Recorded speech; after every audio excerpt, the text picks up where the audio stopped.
Greetings, ladies and gentlemen. Today is October 2nd. The regular season is over and the playoffs are set and are coming up. Let's do it.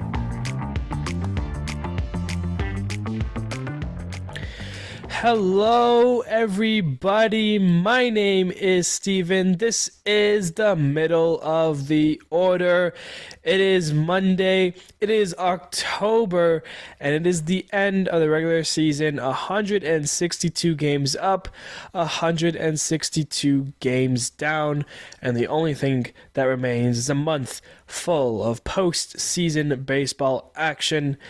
And we've got all of that to dive into today, as well as a series recap. From this point on, it's going to be, a little bit different the way we do episodes, just because there's obviously not as many games to talk about. I'm not sure exactly how I'm going to be doing the postseason action. The one thing I do know is that Friday we'll do an episode for the Wildcard review. And then from that point on, it's all going to be up in the air. I'm going to try to stick to hopefully Mondays and Fridays, but if I need to add an extra episode in, there'll be shorter episodes most likely going forward. But yeah, I have no idea how I'm going to be doing postseason action. This episode's going to be a little bit different. Obviously, we don't need to do as many things as usual. The series recaps could be much different, much shorter, just so I could talk about the games that mattered for playoff implications and so on there. But yeah, so without further ado, let's dive on into this special rendition of our series recap. So starting things off for us, we have the A's and the Angels, and the Angels ended up taking 2 of 3 from the Oakland Athletics as they win the first game 5-1 and the last game 7-3, while Oakland took the second game and won it 7-3. The Guardians and the Tigers, the last series for the future Hall of Famer Miguel Cabrera.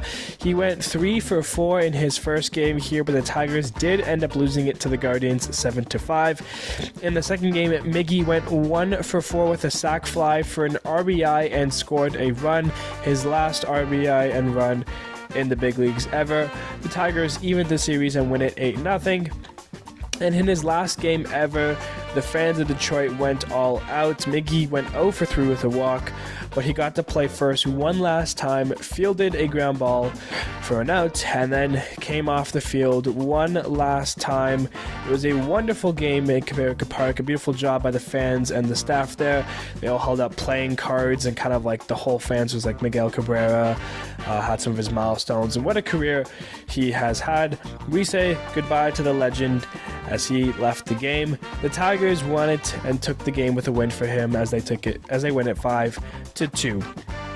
The Yankees and Royals now. The Royals took the opener of this series, being the Yankees 12-5, who then got it back and won the next game as the Yankees beat the Royals to even the series 5-2, which took us to the last game where Zack Greinke pitched for what could be his last time ever. And is this guy a future Hall of Famer? And he was great considering what he had been all season long. He went 5 innings of work, allowing 1 run on 4 hits. He struck out 2 batters and won his second game of the year. He got a huge round of applause when he was pulled for a great moment in Kansas City, who took 2 of 3 from the Yankees and beat them 5-2. Nationals and Braves. Spencer Strider broke the single-season strikeout record for Braves franchise history with his 277th strikeout of the season as he pitched the second game, and the Braves took that second game, winning it 5-3. But the other 2 games went to the Nationals. They won the first game 10-6 and the last game 10-9. Dodgers and Giants. Now the Dodgers were able to take 2 of 3 from the Giants as they won the first game 6-2, lost the second game 2-1, but took the final game 5-2 with their 100th win of the season as they have won 100 games in the season for the 4th year in a row, not including 2020 where they only played 60 games. And for the Giants, they got to say farewell to Brandon Crawford. He received a huge standing ovation throughout his at-bats in San Francisco. Unlike some of the other guys who have said goodbyes, he might be someone who does play next year for another team, kind of like Brandon Belt with Jays last year, or I guess this year. But Crawford has had a decent season with the Giants this year, and I wouldn't be surprised if he calls it a career, but I also wouldn't be surprised to see him don a new uniform next year. But the Giants fans are extremely grateful for him and for the play he has done for the Giants, helping them win a couple of rings earlier in the decade in 2010. But Brandon Crawford says goodbye to the Giants, and the Dodgers take 2 of 3 for them. The Twins and the Rockies now, and the Twins were able to win the first 2 games of the series, being the Rockies 7-6 and 14-6. But when trying to win for the sweep, they would get walked off by the Rockies, who won this game in the 11th inning as they beat the Twins to avoid the sweep 3-2. The Phillies and the Mets. Rain Friday meant doubleheader Saturday, and the Mets took both of those games from the Phillies as they beat them 4-3 and 11-4. But in the last game, the Phillies showed why they are heading to the postseason with a 6-run 9th inning. They win it and avoid the sweep to the Mets as they beat them 9-1. The Red Sox and the Orioles played 4 and ended up splitting the 2 games. They split the 4-game set to each, with Baltimore winning the first game 2-0 and the third game 5-2, while Boston won the second game 3-0 and the last game 6-1. The Padres and the White Sox now, and the Padres did exactly what they needed to and swept the White Sox, winning the games 3-2, 6-1, and 2-1. Unfortunately, the teams in front of them won also, and thus they were officially eliminated from the postseason contention. Padres sweep, but won't be doing any more baseball this year. Reds and Cardinals now, and the Reds with a playoff chance still up for grabs. They showed up in that first game and they took the Cardinals out big time as they won it 19-2. But for the Cardinals, they used this series to honor Adam Wainwright playing in his final games, and in that first game they gave him an at-bat in which he grounded out, but still a great moment. The first pitcher, I believe, to take an at-bat this season. For the second game, the Cardinals took down the Reds and beat them 15-6, and included a performance from the now country singer Adam Wainwright, who had a great message to the fans in Busch Stadium that night, as after the game he got to play a little country concert. He is a country artist, and now he's going to spend more time focusing on that. And with that Reds loss, they were eliminated from the postseason contention. The Reds officially out of it. And for that last game, Adam Wainwright got one more at-bat and earned one last standing ovation from the St. Louis faithful as he stepped off the field for one last time. And for Joey Votto, what could be his last game ever, or last game for the Reds, well, he got ejected in the first inning of the game. And for me, I say shame on the umpire for doing so, even though Votto came out afterwards and apologized, saying he should have remained calmer and should not have get injected, and he apologizes for those wanting to see him play that day. The Cardinals did win and took 2 of 3 from the Reds as they beat them 4-3.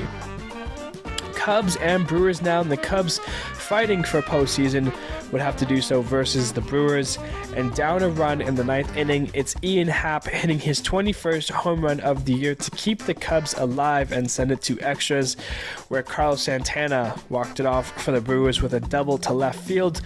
The Cubs season hangs on by a thread. They lose it 4-3. In that second game, Christopher Morel, a grand slam from Yan Gomes, and Patrick Wisdom gave the Cubs a 6-0 lead in the first inning from 3 home runs. But the Brewers scored 3 in the first and then 3 in the second. They hit home runs in the second from Blake Perkins and Carlos Santana, and that tied the game up at 6 after 2 innings. The Cubs, though, they do hang on. They score 4 more runs and beat the Brewers 10-6, but they needed the Marlins to lose, and unfortunately for them, they did not. And that put the Cubs season to an end as they were eliminated from the postseason, and then they lost the last game of the season 4-0, so not a great weekend for the Cubs. Marlins and Pirates now, and with the first Cubs loss, that helped Miami big time as they were able to beat the Pirates in the first game 4-3, which brought their magic number down to 1. And with that 7-3 win in the second game, they clinched their postseason berth and punched their ticket to October baseball, and the only thing left to determine was if they would be the 5 seed or the 6 seed. And despite their loss on the final day, they lost the Pirates 3-0. They were able to secure the 5 seed with a D-backs loss in their final game. So the Marlins they lose the last game, but they do win the 5 seed over the D-backs. They're heading to Philly. Astros at D-backs now. The D-backs did not have a fun series with the Astros. They got swept as the Astros beat them 2-1, 1-0, and 8-1. But thanks to the losses from the Cubs and Reds, they still punched their ticket to the postseason. And with the Marlins taking 2 of 3 from the Phillies, they fall from the 5 seed to the 6 seed. But they are in the dance regardless. The Astros, on the other hand, by winning all 3 games, clinched their ticket into the postseason, but they would need the Mariners to do them a favor and beat the Rangers 2 times out of the 4 to take the AL West from the Rangers. Before we look at that series, we have to talk about the Rays and the Blue Jays. And the Blue Jays won their first game versus the Rays, beating them 11-4, which sent their magic number down to 1. But the loss of the other games to the Rays, 7-5 and then 12-8. So they would need a Mariners loss to clinch a postseason berth. So that sets up the final series here between the Rangers and the Mariners to determine the AL West and the AL wildcard teams. The Mariners, because the Blue Jays won 1 and the Astros swept, they would need to sweep the Rangers. The Rangers' magic number was 1. They just need to win 1 game to clinch a postseason berth. And what a first game to start us off. After leading 2-0 until a Julio solo shot, we entered the 9th inning with the Mariners down a run. Cue the Rangers' horrid bullpen. Aroldis Chapman comes in looking for the save to clinch a berth for Texas, and instead it's a single walk to load the bases with no one out. Texas brought in Hernandez to try to save this one, and he was able to get the next 2 outs, which left the faith to J.P. Crawford, who delivered a 2-run double to walk it off for the Mariners. What a game and what a celebration. My guy signed the Cabrera after all that. The Mariners win it 3-2. The next game was all Mariners as Ty France and Josh Rojas both homered, and then it was J.P. Crawford again being the spark as he hit a grand slam to put the cherry on top. The Mariners took another game here and they won it 8-0. This is where people started to have hope for the Mariners, which was a coincidence because this was the same day they lost it all. The Rangers, they scored 4 runs in the 3rd inning, and the Mariners couldn't get anything going on offense besides a solo shot from Suarez. The Rangers end up winning it 6-1, and with that win, they clinched a postseason berth for the first time since 2016. And with that Mariners loss, that clinched a berth for the Blue Jays and Astros, which meant that the Mariners were officially done and eliminated from reaching the postseason this year. But with one last day to go, and the only question that remained was seeding in the AL West division. With the Astros having swept the D-backs, the Rangers needed to win this game to secure the AL West. Well, they lost. The great Texas offense got shut out and blanked in the last game as they lost the Mariners 1-0, which means the Astros swooped in and took the AL West division for the 6th year in a row. The Rangers fell from the 2 seed to the 5 seed and will have to play in the Wildcard Series. That is your series recap. Alright, let's talk about some goodbyes here from baseball, starting with obviously Terry Francona. He has managed his last game with the Guardians. Obviously, he got his standing ovation in the last Cleveland home game last week. But he is no longer going to be managing games for the Guardians, so they're going to need a new manager for the first time in a long time there. Joey Votto, he received his standing ovation from the Cincinnati faithful in their last home game earlier in the week. But he was supposed to be playing in his last game as a Red, maybe as a career, and the 40-year-old got ejected in the first inning. So if that's the way his career ends, I mean, that's just a funny way to go out, I suppose. Brandon Crawford, he got his standing ovation with the Giants faithful, as we don't know what's going to happen with him. Does he sign somewhere else next year, or does he call it a career? Not sure there. Zack Greinke, same thing. The Royals gave him a one last huge ovation. He obviously started his career with the Royals, bounced around to the Dodgers, the Diamondbacks, the Astros, before eventually finding his way back to the Royals for these last 2 seasons. And who knows what will come of him now. He's well above 40, so, I mean, he might call it a career after this and spend some time with his kids. Which brings us to the big 2 kind of retirement parties this season. Adam Wainwright and Miguel Cabrera, both. Well, Cabrera will obviously be a Hall of Famer, but Wainwright, you can make a case that he should be in the Hall of Fame as well. What a series for Adam Wainwright. He got 2 chances to get a hit, but ended up grounding out and striking out in his 2 at-bats. He got to play a country concert on Saturday. He got honored on Sunday. One of the best gifts he received, in my mind, was a dog. Wainwright always said that he would always get his kids a dog after he retired, and sure enough, the Cardinals, as well as his wife, helped to gift him a dog, which was really cute and adorable and sweet, and I would love... what an absolute great gift for Wainwright. And then obviously the big man, we knew he was retiring at the beginning of the season. It was the farewell Miggy tour. What a career for Miguel Cabrera. What a day for him. A final homestand. He homered on, I believe it was Wednesday or Thursday last week to start the homestand.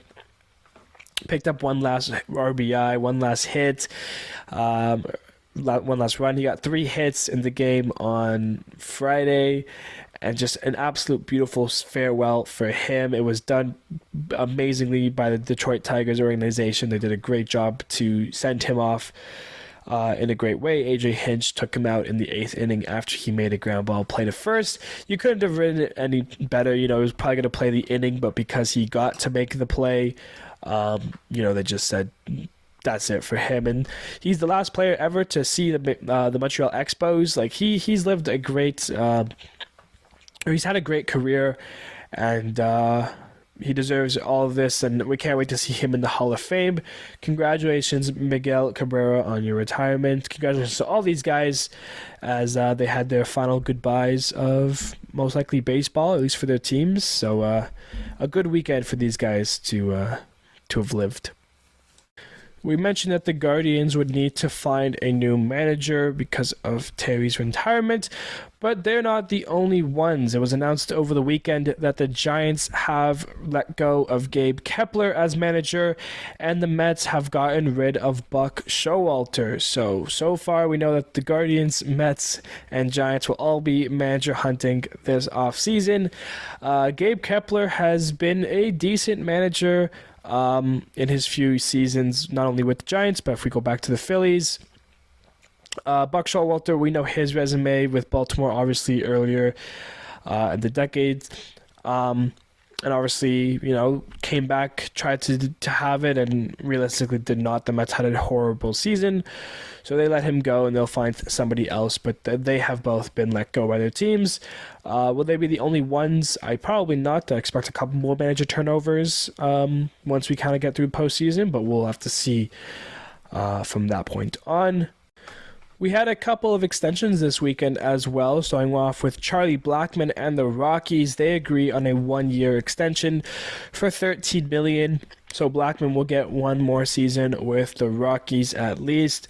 And then Felix Bautista, the Baltimore Orioles closer, he got a 2-year extension. I'm not sure how much, but it was also announced that he has to get Tommy John surgery, which is a huge blow for Baltimore, not only for the postseason, because they were hoping he would be able to come back, but also next season, as this means that he will most likely miss all of next season as well. So yeah, it's unfortunate for Baltimore. Hopefully he can recover nicely from that and then be back and healthy in 2025 to help Baltimore, who I'm sure will still be a very good team. But yeah, unfortunate for Bautista and the Orioles there. And good for the Rockies and Blackman to have at least one more season again together. All right, now let's take a look at the stat leaderboard. Who was atop the stat leaderboard? Excuse me, the stats, I guess. For the season, we're done. There's no more games. So, leading the league in average was Luis Arias, who led with 354. In hits, it was Ronald Acuna Jr., who finished the year with 217. Home runs, Matt Olson with 54, as well as RBIs with 139. He broke both of those records for the Braves in a single season.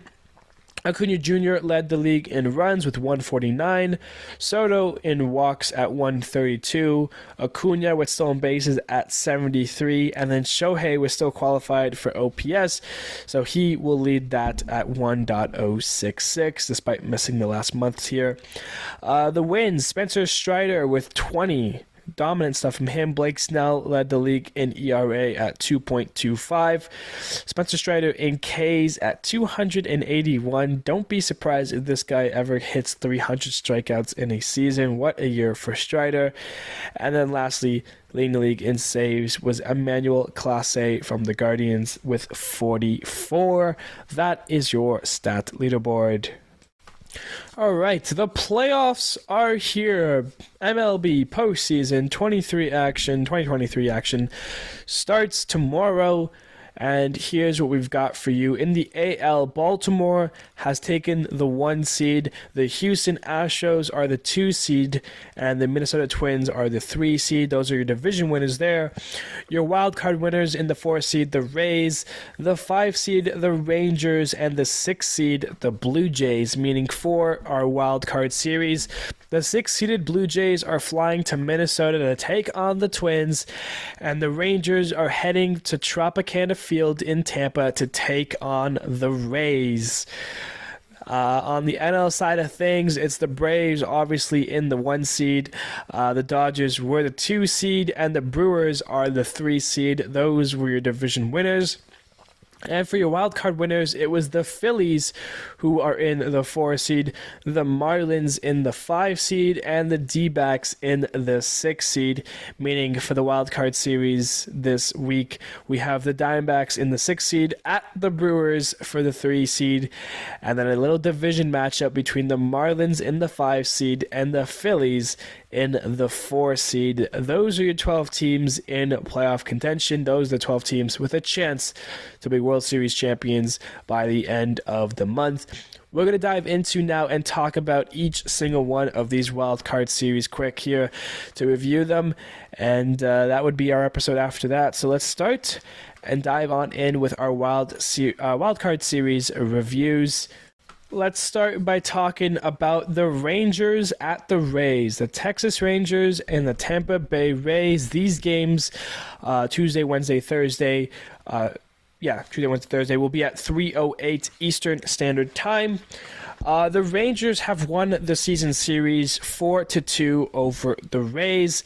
They swept them in the second series after the All-Star break. These two teams have not played since July, which was that sweep that Texas swept the Rays. The Rays won the first series 2-1, and then the Rangers swept the Rays in the second series.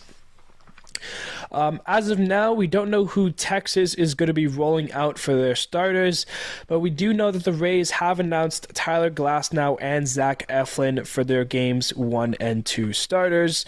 If I'm a Rangers, I would expect Nathan Eovaldi as the 1, Jordan Montgomery as the 2, and then if needed, Dane Dunning as the 3. If we get to a game 3, I'm sure Tampa will roll out with either Zach Little or Aaron Savali. Now, we know the Rangers have a strong offense, but unfortunately for them, and it's not all their fault, injuries have played a part. Their pitching staff is not the best, and their bullpen is definitely one of the worst. The Rays, on the other hand, they're great in both ways. They have good offense, they have some good pitchers, but they've had a lot of injuries, and that has caused their pitching staff to deplete, and even their offense isn't as good with some of these injuries. We know the Rangers injuries, they don't have DeGrom. They lost him, pretty early on in the end of April, early May. Max Scherzer, he's trying to pitch. He's trying to play. I don't think he'd be ready for this series at least, but depending on how far Texas gets in postseason, maybe we'll see a Max Scherzer. They recently lost John Gray to the IL as well, and as well as Brad Miller, one of their players. Those are Rangers injuries. But now the Rays, if we go back to the beginning of this year, they have a lot of just players injured. Jason Adam was injured recently. Shane Baz hasn't pitched at all this season. Josh Fleming is down. Shane McClanahan was one of the best pitchers before he was getting injured. Drew Rasmussen and Jeffrey Springs both out. Luke Raley's done. Brandon Lau's hurt. Jose Siri's out. Randy Arozarena, he's been day-to-day the last couple of days here. He didn't play yesterday. He will be good. He will be able to play. But how much of playoff Randy are we going to get here? I think he needs to take it easy at least for a little bit here, but we know that's not going to be the case. Those Rays injuries are brutal. If a healthy Rays team probably wins the AL East division, they probably are a lot better. We remember that 13-0 stretch they had to start the season.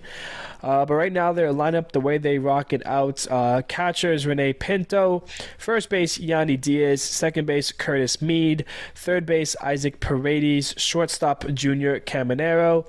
Their outfielders are Randy Arozarena, Manuel Margot, and Josh Lowe. The DH is Harold Ramirez, and then some other names that are some bench pieces that you should know. Oslevis Basabe, Jonathan Aranda, and then Raimel Tapia. Of course, this is going off of the regular season.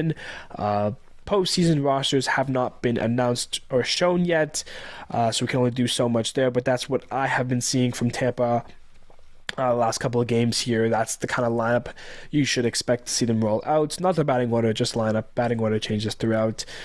We know Kevin Cash loves to mess around with his batting lineup. He's one of those guys who he's got a plan.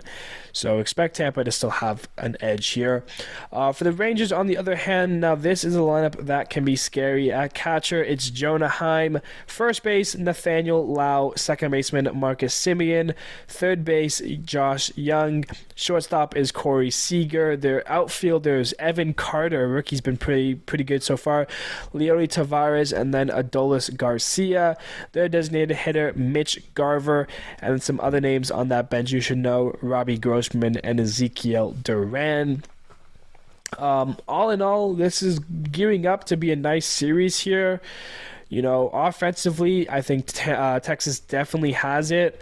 But we're playing in Tropicana. The Rays love playing at home. They have a great advantage. it's not the best stadium, but Tampa makes sure that they know that they can win there. So I'd expect this series to go 3 games. Glasnow, if Glasnow can be that ace that we've seen him be, 14 strikeouts, Tampa definitely takes the first game, which means I think Texas takes the second game. But we've also seen Glasnow throw some inconsistent games, walking a bunch of batters, hitting batters. So it depends what kind of Glasnow we're going to get will determine the series. But I do think that Tampa will take the series over Texas, despite Texas offense, Texas offense is definitely the strongest point. But for me, it's the bullpen that will lack for Texas. The Rangers have a awful bullpen. The Rays will be home. I expect a walk-off win. It's just how it goes there.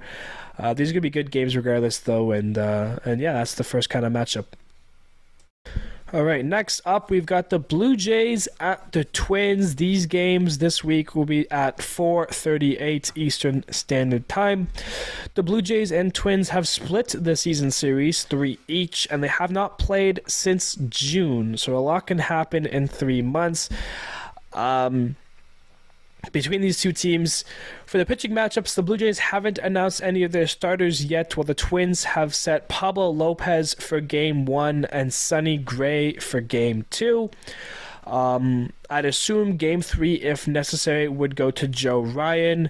And then for the Blue Jays, I would expect Kevin Gausman to get Game 1. And then we'd see a mix of Jose Barrios or Chris Bassett for Games 2 and 3. Not sure who would get 2 and who would get 3. The Blue Jays hitters this year have been inconsistent all year around. We know these hitters, we know the kind of damage they can do, but they just haven't been all on the same page, clicking at once, and that's led to some inconsistent games, some games of awful hitting. But we've also seen games of great hitting, putting up 10 plus runs. They have it. It's just a matter of will they have it for these 3 games here. But the one thing that's kept them in playoff contention and why they're here is their pitching. In my opinion, they have the second best pitching staff out of all 12 teams in the postseason. Their starting pitchers have been wonderful, and this is, of course, without Alek Manoah, as he had a horrendous season and a lot of off-the-field stuff towards the end here. He is not here, but I mean, Gausman, Bassett, Barrios, Yusei Kikuchi's been great. Hyunjin Ryu, since coming back from Tommy John, has had a lot of great starts, and their bullpen, they've turned it around to having one of the best bullpens. They've added some additions of Jordan Hicks, Giannis Cabrera. The Blue Jays have guys there for their bullpen. Their pitching has been fantastic, and that's going to be a key for them going forward. And you could argue that the Twins are the same way. Their offense doesn't strike you as anything crazy, but they definitely have a top 5 pitching staff as well. A bullpen led by the flamethrower in Johan Duran. We talked about their starters, Lopez, Gray, Ryan. All 3 of them had great seasons. Sonny Gray leading them in ERA, Lopez with Ks.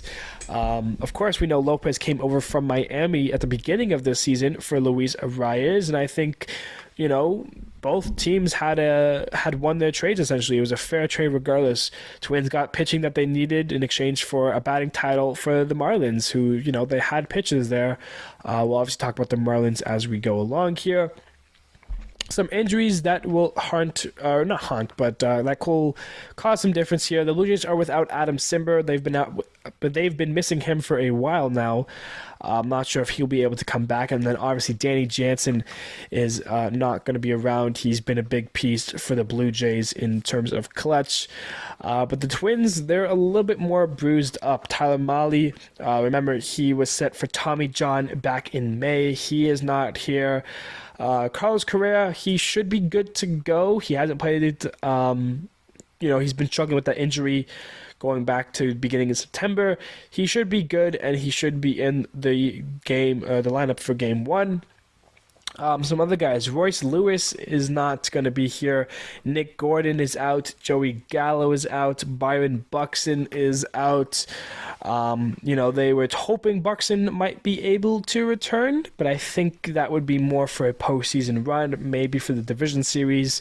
But I'm not sure if Buxton will be ready for this series. Of course, we don't know the actual playoff rosters yet.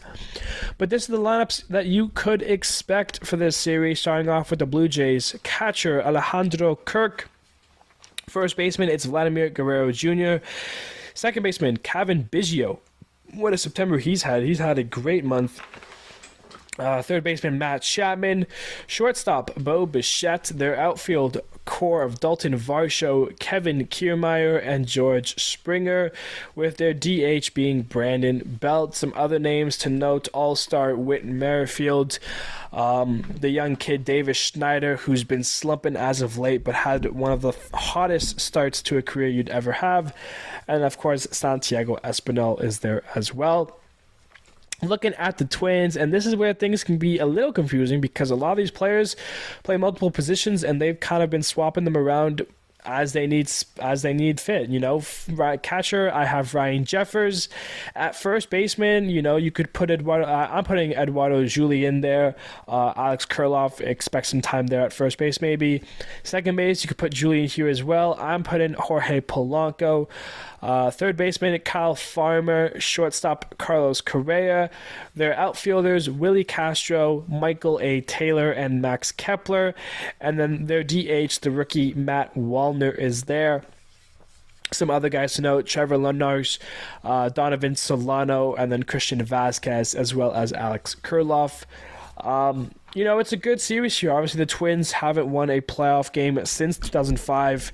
The Blue Jays, despite making the playoffs in 2020 and 2022, they have not had a playoff win since 2016.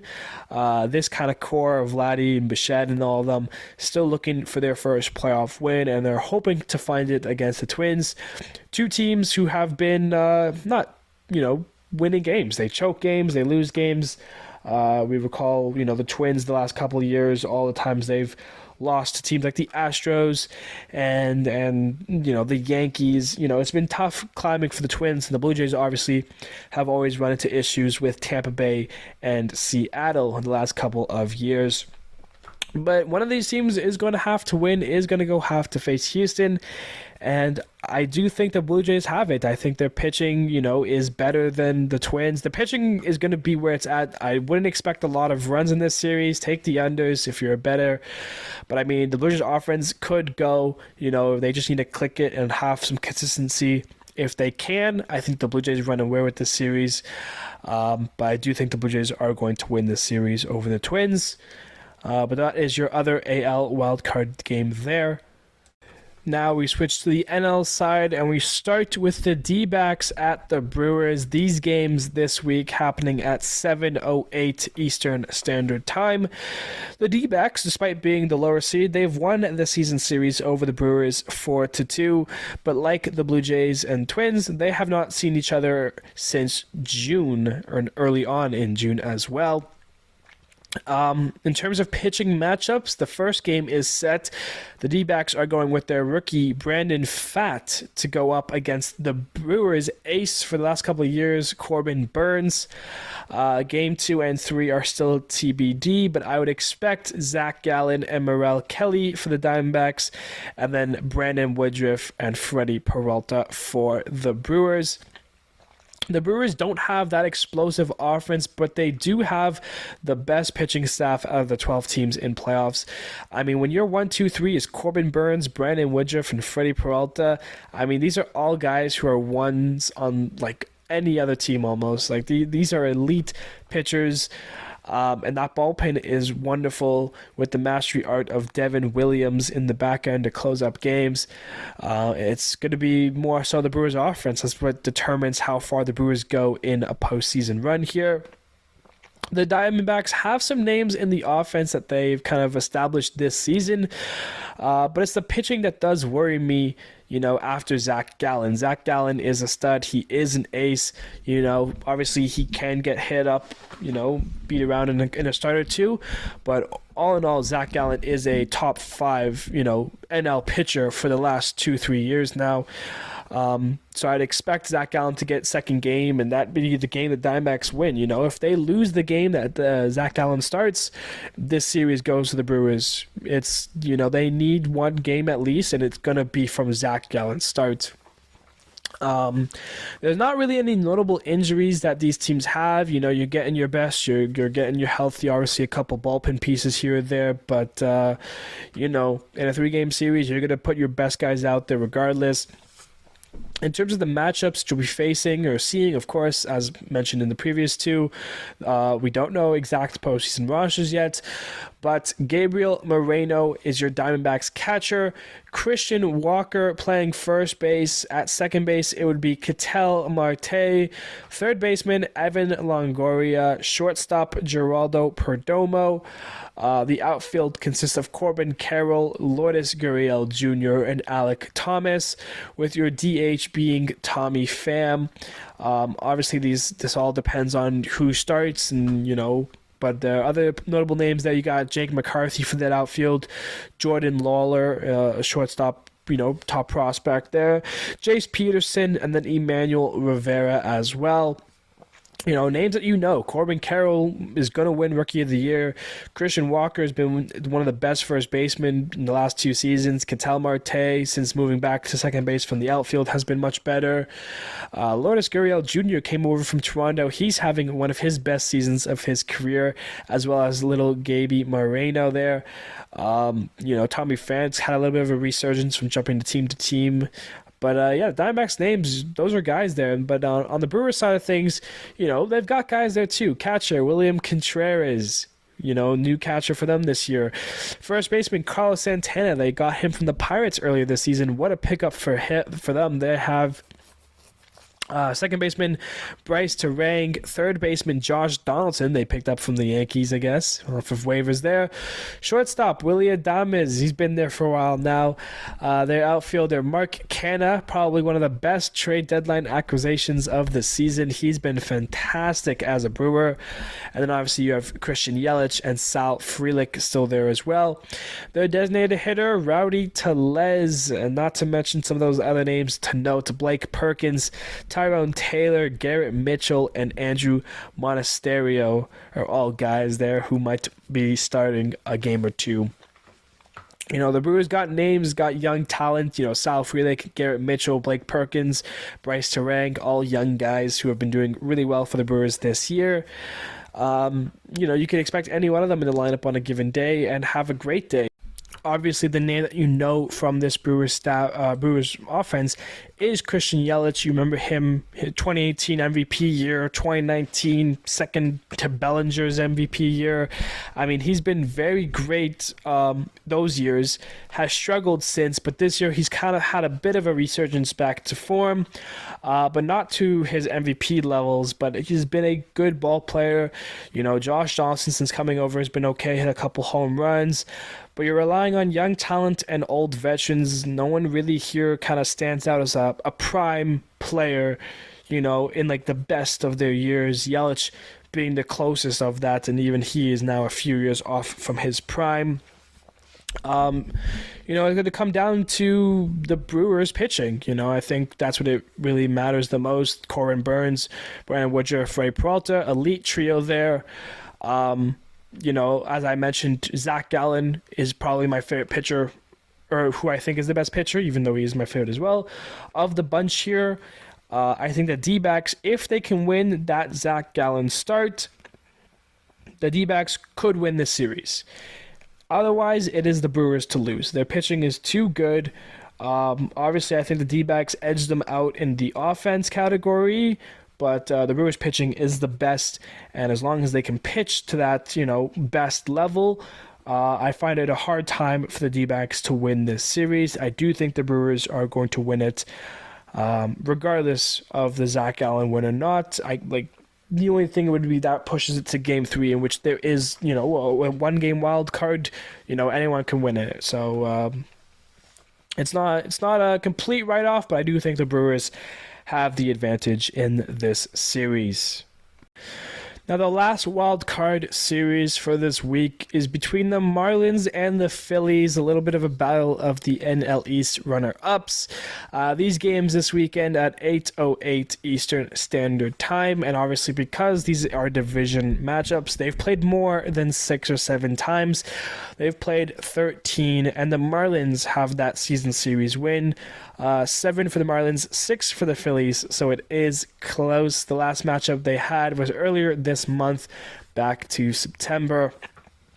This is the series that we actually know the starters for, at least for the first 2 games. Game 1, it will be Jesus Luzardo for your Marlins, and then Zach Wheeler for your Phillies. And then Game 2, the Marlins will be running out Braxton Garrett, and the Phillies will be using Aaron Nola.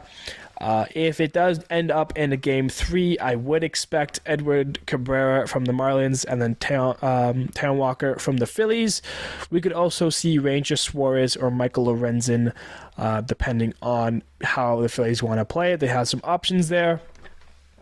Looking at these two teams, the Marlins lack offense and they're missing pitching. They had good things, but the offense is not like other teams have it, and their pitching is obviously hit by some injuries and just guys who aren't ready yet. The Phillies, though, they have strong pitching and they have a great offense. On paper, the Phillies have a way better team than the Marlins, but the Marlins play. They go for broke and they'll give it all they have. Don't expect this to be an easy series for the Phillies. The Marlins have big injuries. Sandy Alcantara, Yuri Perez, their kid, and then Trevor Rogers, 3 pitchers who aren't there. So, that's unfortunate for the Marlins. Having Sandy Alcantara there, having Yuri Perez, that makes a difference for the Marlins, who we know has a bunch of pitching help and arms.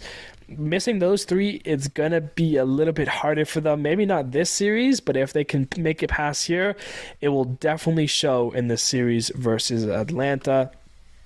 Looking at the offense that the Marlins roll out, their catcher, Jacob Stallings, their first baseman that they got from the trade deadline, Josh Bell, Luis Arias, second baseman. He's the batting champ for the NL. He hits the ball, man. Watch out for him. Third baseman, Jake Berger. What a season he had from the White Sox, now over to the Marlins. He's had some good moments there. At shortstop, it'll be John Birdie. Their outfield of Brian De La Cruz, Jazz Chisholm, and Jesus Sanchez, and then the DH Jorge Soler. We've seen what he can do in a playoff series going back with the Braves in 2021 there. Some other names to note: Garrett Hampson, the speed threat. Joey Wendell, we could definitely see at shortstop over Birdie as well. Xavier Edwards, and then of course the veteran presence, there we go, of Yuli Gurriel there as well. So, names that names that can do things. Josh Bell can hit home runs. Soler goes deep. Berger hits bombs. Chisholm is a clutch factor, a speed factor. He's had some great moments with the Marlins since coming back from injury. Expect him to put in some work as well.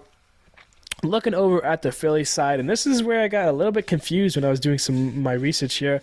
Catcher, JT Realmuto, obviously one of the best catchers in the league. Slot him in there. First base, they've been running out different lineups each day. Bryce Harper is the first baseman I've seen that I think makes the most sense here for the Phillies. They can use Alec Boehm. They have used Jake Cave, but I feel like Bryce Harper makes the most sense. Second baseman is Bryson Stott. Third base is Alec Boehm. I was wondering how they would work Alec Boehm at first base. Who plays third base? Jay Cave, I guess. I don't know. But Alec Boehm, your third baseman. Shortstop, Trey Turner. What a turnaround he's had for his season since his standing ovation. He went on an absolute tear. He's as hot as they come. Their outfielders, Brandon Marsh, Johan Rojas, and then Nick Castellanos. And then your DH is Kyle Schwarber. Some other names to note: Jake Cave and Christian Pache. The reason why Bryce Harper makes sense at first base is because if you can't play him at first base, that means you have to have him in the DH spot, and that means you have to move Schwarber into the outfield. And no offense to Schwarber's defense, because over the years it has gotten better. He is still one of the worst defenders in the league, a below average outfielder. Kyle Schwarber needs to stay as the DH. Lock him in there, and that means you have to be playing Bryce Harper at first. Obviously, we know from the beginning of the season that Rhys Hoskins is not here. If Hoskins was healthy, he'd be at first. And then if Harper was healthy, he could be in right field. But obviously, with not that. So even if Hoskins was here, then you would have to have Schwarber in the outfield to play Harper. But, it's still a strong offense regardless. The Marlins are missing factors, but they do have that kind of element of, hey, we can go in and we can do this, right? I wouldn't call this series a write-off. I think this is actually the most entertaining series out of the four. Overall, this is the one I'm most excited to watch. I think it's going to be a strong series regardless. I think the Marlins put up a fight. I wouldn't be surprised if the Marlins win this series, if I'm being honest with you. But I do think that the Phillies are going to win it, regardless of talents and everything else. They were the NL champ last year. They made it all the way to the World Series before they lost to Houston. The team is very similar. I think they have a strong presence, and I wouldn't be surprised if the Phillies have a nice run here. But yeah, I don't know. I can't quit Miami either. I'm looking at this team and I'm thinking they can go to the division series. I think whoever wins the series is going to have a tough time regardless against the Braves. But hey, the Phillies beat the Braves last year, so I'm sure the Braves want some revenge on the Phillies. But that's this matchup review here. Okay, and that is the last of the wild card matchups here. So now last thing we're going to do today is we're going to run the wheel one last time for a playoff predictor. So let's spin it and see what's going on here. The Blue Jays in the 6th seed taking on the Twins at the 3 seed, and it's the Blue Jays who move on. The Rangers in the 5 seed taking on the Rays at the 4 seed, and it's the Rays who move on. The D-backs in the 6 seed taking on the Brewers at the 3 seed, and it's the Brewers who move on. And then it's your Marlins at the 5 seed and your Phillies at the 4 seed. And surprise, surprise, it is the Marlins who move on to the division series there. Blue Jays at Astros for the division series. Blue Jays, they're moving on.